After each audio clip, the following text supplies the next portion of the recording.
মোহাম্মদ ইউনূসের পদত্যাগ আপনি বলছেন যে করবেন কি করবেন না, এই যে একটা টালমাটাল পরিস্থিতি ছিল সেটা অনেকটা স্পষ্ট হচ্ছে এখন ঝাপসা থেকে, যে আর হয়তো কিছুক্ষণের অপেক্ষা বা কয়েক মুহূর্তের অপেক্ষা। দেখুন, উনি পদত্যাগ করবেন নাকি উনি চলে যেতে বাধ্য হবেন, এটা আমরা আসলে আমাদের আরো কিছু সময় অপেক্ষা করতে হবে জানবার জন্যই। কেননা উনি পদত্যাগের কথা বলে একটি মানে নৈরাজ্য, উনি একটা অস্থিতিশীল পরিস্থিতি তৈরি করতে চেয়েছেন। মানে তিনি আর্মির অজুহাত অজুহাত খাড়া করার জন্য অজুহাত, একেবারে পরিস্থিতি তৈরি করে রেখেছেন। একেবারে একেবারে একেবারে উনি সফল হতে পারছেন না। কেননা যে সমস্ত মব সৃষ্টি এবং যেগুলো ষড়যন্ত্র উনি করেছিলেন, আমি এখন পর্যন্ত যতটুকু অবগত আছি যে আমাদের সেনাবাহিনী সেটা খুব শক্ত হাতে এখন পর্যন্ত প্রতিহত করে চলেছে। কিন্তু এই যে তার বাড়ি ঘিরে ফেলা, ক্যান্টনমেন্টের নিরাপত্তা বাড়ানো, বিমানবন্দর সেখানকার নিরাপত্তা আরো কঠোর করা, নিরাপত্তা বেষ্টনী গড়ে তোলা যাতে কোনোভাবে পালাতে না পারেন, এইরকম কোনো একটা আজ কি আপনারা পাচ্ছেন দেশের মানুষ বা সেনাবাহিনী কি এইরকম কোনো একটা আজ পেয়েছে যে তিনি পালাতে পারেন?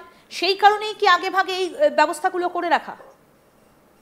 হ্যাঁ, কারণ সেনাবাহিনী তো আমরা যতটুকু জানি যে গতকালকে রাত্রির পর থেকেই যে সমস্ত জায়গায় ওনারা হামলা করার একটি পরিকল্পনা ষড়যন্ত্র করেছিল, সেই সমস্ত জায়গা আসলে সেনাবাহিনী ঘিরে ফেলেছে। তার মানে তারা নিশ্চয়ই এরকম কোনো কিছুই আসলে আঁচ করছেন কিংবা সন্দেহ করছেন, নতুবা এই বিশেষ নিরাপত্তার কারণ কি? মানে ওনারাই তো আসলে, আমি বলি একটু ব্যাখ্যা করি তাহলে দর্শকদেরও বুঝবার জন্য সুবিধা হবে। ওনাদেরকে আক্রমণ করবার জন্য তো ওনারাই যথেষ্ট। ওনারা নিজেরাই দেশের মধ্যে বিপজ্জনক অবস্থা তৈরি করে, মানুষ মারে, মবের মাধ্যমে মানুষ কিলিং করে। তাহলে ওনার বাড়ির আশেপাশে নিরাপত্তার প্রয়োজনটা কি? এটা নিরাপত্তা নাকি আসলে চারিদিকে ওনাকে ঘিরে রাখা হয়েছে যেন উনি পালাতে না পারেন? এটা আমার মনে হয় মানুষ আমরা যারা দেখছি বা শুনছি তারাই সুস্পষ্টভাবে বুঝতে পারছেন। আমার সরাসরি উত্তর দেবার কোনো প্রয়োজন নেই। মানে বিষয়টা হচ্ছে যাতে উনি পালাতে না পারেন সেই কারণেই আরো ঘিরে ধরা হচ্ছে। কোথাও কি এইরকম একটা ব্যাপার চলছে দেশের ভেতরে যে ওয়াকারুজ্জামানকে তো সরানোর চেষ্টা করেছিলেন, সেটা তো আমরা জানি যে তিন বাহিনীর প্রধানকে ডেকে কথা বলেছিলেন মোহাম্মদ ইউনূস, এবং তারপরই ওয়াকারুজ্জামানকে সরানোর একটা চেষ্টা সেই দিনই হয়েছিল। কোনোভাবে ওয়াকারুজ্জামান তিনি নিজের পিঠ বাঁচাতে পেরেছিলেন সেই দিন। এটা কি তারই একটা প্রত্যাঘাত বা তারই কি একটা হিটব্যাক বলা যেতে পারে যে ইউনূসকে এবার এইভাবে কোন ঠাসা করে দেওয়া? হিটব্যাক হতে পারে। আর আমি এটা আসলে সর্বপ্রথম আমার দেশ এবং বাংলাদেশের সার্বভৌমত্ব রক্ষার দায়িত্বেই সেনাবাহিনী সবসময় থাকে। সেনাবাহিনীর কাজই হচ্ছে একটি দেশের বর্ডার এবং দেশের সার্বভৌমত্বের উপর আঘাত আসলে তাকে প্রতিহত করা এবং রক্ষা করা। যেহেতু তাদের নিজেদের মধ্যে অন্তর্দ্বন্দ্ব তৈরি হয়েছে, এবং আমি এর আগেও আপনাদের একটি অনুষ্ঠানে আমি বলেছি যে নতুবা তো ওনার নিজের জীবনই আসলে বিপন্ন হবে, উনি নিজে বেঁচে থাকতে পারবেন কিনা। তো এখানে আসলে বেশ কিছু অবস্থা রয়েছে এবং দেশের পরিস্থিতি এমন জায়গায় এসে পৌঁছেছে, এক হয় রক্ষা করো নতুবা মরো। তো ওনার হাতে আসলে আর কোনো উপায় খোলা আছে বলে আমি মনে করি না। ওনার নিজে বাঁচতে হলে এবং দেশকে বাঁচাতে হলে এই আহ এই সন্ত্রাসী ইউনূস অবৈধ সরকারকে ওনার প্রতিহত করতে হবে। এছাড়া আর কোনো পথ তো খোলা রাখেনি। ঠিক দীপানিতা, আমরা যদি কয়েকটা মাস একটু পেছনের দিকে যাই, তালটা কাটলো কবে? যতদূর আমাদের খবর আমরা দেখছিলাম, আপনার সঙ্গে এই নিয়ে আলোচনাও হয়েছে অনেকবার, যে আফ্রিকার দিকে গিয়েছিলেন ওয়াকারুজ্জামান, এবং তারপর যখন তিনি ফিরছিলেন ঢাকা বিমানবন্দরে তাকে অ্যারেস্ট করার একটা প্রোগ্রাম সাজানো হয়েছিল, যদিও তিনি সেটা জানতে পেরে যান এবং জানতে পেরে গিয়ে তিনি সেখানে না নেমে অন্য একটা বিমানবন্দরে গিয়ে নামেন, এবং তারপরেই তার সঙ্গে ইউনূসের একটা দূরত্ব বাড়ে, একটা খাড়াখাড়ি, এবং যেটা এই মুহূর্তে প্রকাশ্যে এসেছে। তার আগে পর্যন্ত তো সব ঠিকঠাকই চলছিল। তাহলে এই জায়গায় এসে কি ওয়াকার বুঝতে পারলেন যে দেশের সার্বভৌমত্ব বিকিয়ে গিয়েছে, নাকি আগে তিনি বুঝতে পেরেও চুপচাপ ছিলেন, এখন নিজের পিঠে এসে ঘা পড়েছে বলে তিনি এখন সার্বভৌমত্বের কথা ভাবছেন?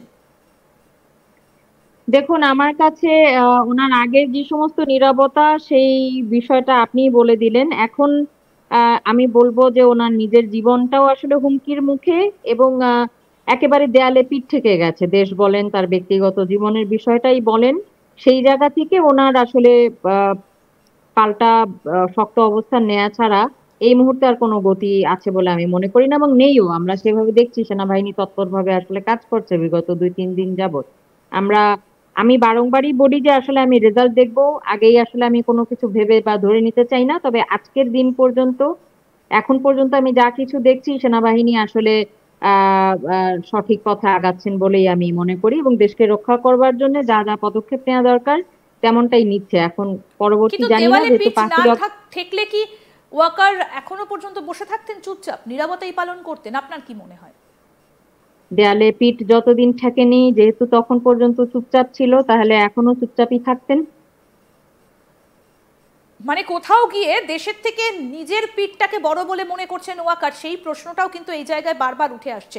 আমি একটু আপনার কাছ থেকে জানতে চাইবো যে কক্সবাজারে আজকের ছবি ঠিক কিরকম, কি খবর আপনি পাচ্ছেন? কারণ আমরা গতকাল দেখেছি 3200 নেভাল অফিসার ঢুকেছিলেন সেন্ট মার্টিনে। সেন্ট মার্টিন এতদিন খালি করে দেওয়া হয়েছিল, গতকাল প্রচুর আমেরিকান সেনা ঢুকেছে, কক্সবাজারে ঢুকেছে, সেন্ট মার্টিনে ঢুকেছে। আজকে কি হচ্ছে? তাদের চলে যাবার কোনো খবর আসলে আমরা এখন পর্যন্ত পাইনি। তারা যদি না থাকতেন তাহলে নিশ্চয়ই আসলে সেরকম কোনো খবর আমি পেতাম, অবশ্যই পেতাম। তার মানে হয়তো তারা এখনো আসলে সেখানে অবস্থান করছেন।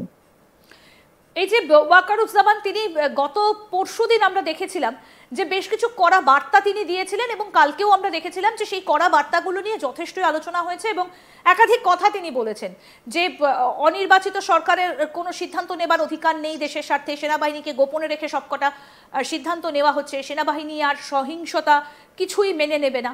এই যে কড়া বার্তাগুলো দেওয়া হয়েছে, তারপর মোহাম্মদ ইউনূসের তরফ থেকে কোনো রকম কোনো প্রতিক্রিয়া এসেছে কি? ঠিক প্রতিক্রিয়া কিনা আমি বলতে পারবো না, তবে আজকে ওনার বিশেষ সহকারী তো টেলিযোগাযোগ ও তথ্য প্রযুক্তি বিষয়ক যিনি আছেন, ফয়েজ আহমেদ তৈয়ব। দীপান্বিতা, আপনি যে জায়গাটার কথা উল্লেখ করলেন, দীপান্বিতা মার্টিন বাংলাদেশের বিশিষ্ট সাংবাদিক এবং প্রতিবাদী অভিনেত্রী আমাদের সঙ্গে রয়েছেন। আমরা একটু পোস্টটা দেখাই, মানে যে পোস্টের কথা আপনি বললেন সেই পোস্টটা রয়েছে আমাদের কাছে, একটু দর্শকদেরকে দেখাই। আমরা সেই পোস্টটা দেখাবো এবং পড়ে শোনাবো যে সেই পোস্টে কি লেখা রয়েছে। যদিও সেই পোস্টকে ঘিরে ইতিমধ্যেই কিন্তু নানা প্রশ্ন দানা বাঁধতে শুরু করেছে।